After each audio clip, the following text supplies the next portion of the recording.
Update कयो आहे सिरहाड़ी मां कोट बख्शू जमाली में तकरारी कैनालनि खिलाफ रेलवे ट्रैक ते धरणो।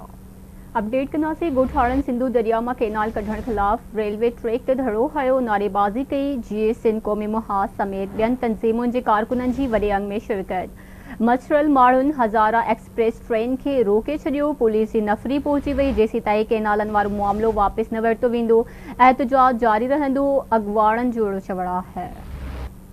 ख़बर असां शेयर कंदासीं। सिरहाड़ी खां कोट बख्शू जमाली में तकरारी कैनालनि खिलाफ रेलवे ट्रैक ते धरणो। ॻोठाणनि सिंधु दरिया मां कैनाल कढण खिलाफ रेलवे ट्रैक ते धरणो हयो, नारेबाज़ी। GSN क़ौमी मुहाज़ समेत ॿियनि तंज़ीमुनि जे कारकुननि जी वॾे अंग में शिरकत। मछरल माण्हुनि हज़ारा एक्सप्रेस ट्रेन खे रोके छॾियो। पुलिस जी नफ़री पहुची वई, जेसिताईं कैनालनि वारो मामिलो वापसि न वरितो वेंदो। एहतजाज जारी रहंदो। एक भेरो ॿीहर अवां अहम ख़बर शेयर कंदासीं। कोट बख्शू जमाली में तकरारी कैनालनि खिलाफ रेलवे ट्रैक ते धरणो। ॻोठाणनि सिंधु दरिया मां केनाल कढण खिलाफ रेलवे ट्रैक ते धरणो हयो, नारेबाज़ी कई। GSN क़ौमी मुहाज़ समेत ॿियनि तंज़ीमुनि जे कारकुननि जी वॾे अंग में शिरकत।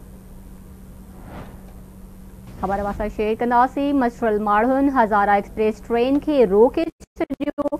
पुलिस जी नफ़री पहुची वई, जेसीं ताईं केनालनि वारो मामिलो वापसि न वरितो वेंदो।